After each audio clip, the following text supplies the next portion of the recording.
Tim Apokat, karena ini tim Apokat ada puluhan yang sudah ikut berkumpul, ikut membantu ini. Apa yang membuat pada ingin mengumpulkan ini? Yes, artikan gerakan daripada Kris Bali. Kebetulan tim Apokat Kris Bali dilantik di tempat Tiang. Nah, di sini dalam kasus ini yang singkat aja kan banyak sekali.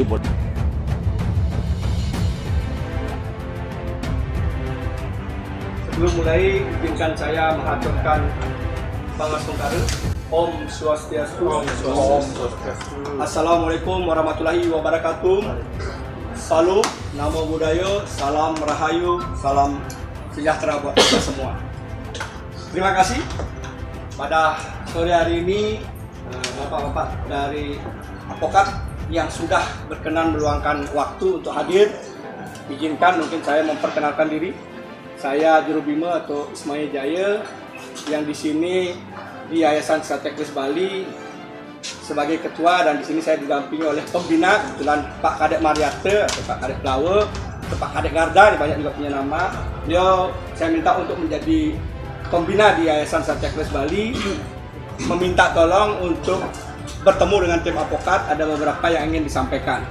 Dan sebelum lanjut, saya perkenalkan juga sebelahnya Pak Kadek Flower, sebelah kirinya adalah Haji Doktor Hukum, Haji Agung Ngurah sebagai doktor hukum yang sekarang berada di Jakarta. Beliau dosen di Mabes Polri, ya Haji, ya, kalau tidak salah.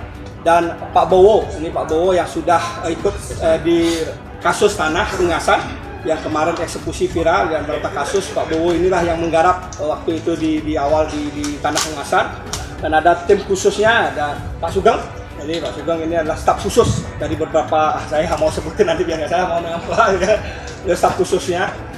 Jadi di sini juga Pak Adek yang perkenalkan, ini Pak Ketua PBH saya, Pak Ketua PBH Kris Bali, ada Pak Nyoman Agung Saryawan, dan didampingi oleh para tim Apokat, mungkin beli swece, ya Rahayu, beli jeruk, Adek, Pak Made, Rahayu, Aji Murah, Rahayu, Pak Ade, Rahayu. Nah, ini tim Apokat yang mewakili, nanti ada 10, beli Rahayu, ada diskusi dulu, karena tim Apokat saya berbagai kantor mereka punya, berbagai tempat berbeda-beda, sehingga jangan sampai nanti salah. Walaupun ikut di PBH, tapi saya menghormati agar mendengarkan kasusnya, ikut membedah sedikit agar mengerti. Tapi nanti yang akan maju tetap dari tim intinya Pak Ade,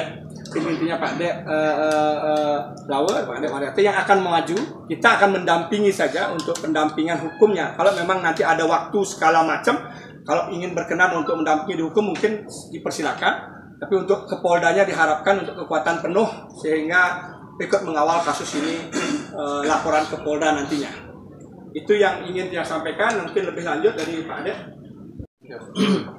Jadi kebetulan kasus ini jelas sekali ada mafiangi, karena dari awal yang dengar dari Mas Bowo, dari teman Sony, yang lihat kasihan orang Bali ini, terus keluarga Nikit yang datang ke sana, yang lihat kondisinya sangat memprihatinkan.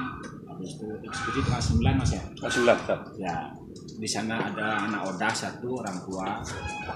Dia sering memigau dengan menghayal dia punya uang. Terus habis dieksekusi, dia dengar ada eksekusi, terus ada apa tuh rame, terus tanahnya mau diambil nggak dibayar, shock, mati. Habis itu dalam keadaan shock itu, meninggal itu, keluarga berduka, eksekusi kedua turun. Tanggal 23 Mas ya? 23. Nah, itu Tiang ajakan perlawanan, pengayoman hukum dan lain sebagainya. Sampai sama Juru Bima, sama tim pengacara, akhirnya eksekusi dibatalkan. Yang selain perdata, Tiang melakukan di sana cair 2. 5 nggak cair cek. Ini sudah 1 kita dapat. Nilai ceknya yang sudah cair 500 Mas ya? 500. Ya, 500. Yang belum? Yang belum 2 miliar. Nah, terus di sini udah ada pidana. Cek dia sudah bayar dengan cek Mas.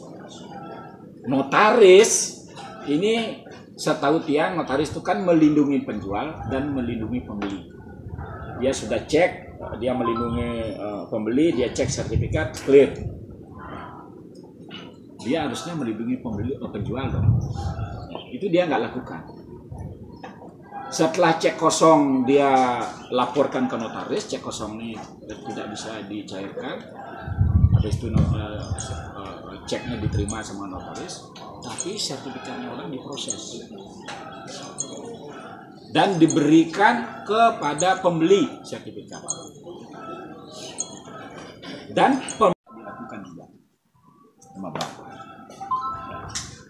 Habis itu singkat cerita tahun 2000 datang KPKNR melelang tanah. Tapi kalau saya lihat kronologinya dari 92 ke 2000 ini kan 8 tahun. Ya. Kenapa 8 tahun baru dilelang? Di sana saya tanya ini, kenapa di sana 8 tahun baru dilelang? Nah terus KPKNL waktu datang, nah ini dalam lembaga negara ini udah datang. Dari Pak keluarga sudah menolak. Pak jangan dilelang, tanah saya belum dibayar Pak, satu keluarga begitu. Tapi orang disuruh ke pengadilan, di pengadilan aja ikut lelang. Ya disuruh ikut lelang juga. Kan negara ini kan melindungi dan mengayomi, ya, dan mengamani rakyatnya. Kenapa harusnya kan di stop lelang ini? Dicek data faktanya itu bagaimana, dipaksa lelang. Nah itu waktu Indonesia juga kalau namanya orang mau lelang kan rame-rame orang datang mau ngecek lokasi, nggak ada, cuma yang mandiri aja yang pembelinya. Singkat cerita, mandiri yang pemenangnya. Yang mandiri pemenangnya tahun 2000. Lapor nih, karena kita laporkan pidana sih nggak jadi kalau bisa pelaporannya banyak, pasalnya dimasukkan banyak. Yang terlapornya juga karena Polda kan udah LP semua, nggak cuma selagi. Nah kebetulan juga dari pihak korban ini belum pernah melapor. Ya, tidak ada kata kadaluarsa di sini. Ya, karena ini prosesnya jalan terus. Mana mau diambil, makanya mohon izin saya suruh sama Pak Jero ya saya laporan bagaimana kita bisa berdiskusi. Saya hadirkan juga Pak Agung ya, nanti kalau udah LP ini ya kita mengajukan LP apa dulu masih kayak dulu kan. Nah, nanti kita mediakan kalau izin Pak Kadek, dalam konteks persoalan ini yang perlu ditanyakan sama Pak Kadek satu hal, apakah ada kemungkinan kita untuk mediasi kepada pihak pemenang lelang? Itu pertama. Kedua, apa kita fight dalam proses laporan pidana sehingga tidak ada mediasi? Nah itu dulu sepakati dulu dalam kesepakatan itu. Kalau memang ada skenario atau format mediasi yang jalanin, karena kebetulan pemenang lelang saya kenal, kebetulan juga mantan klien saya Jakarta, karena dia punya perusahaan helikopter, dia jual sahamnya pada orang Australia, ada bermasalah, kebetulan saya tangani.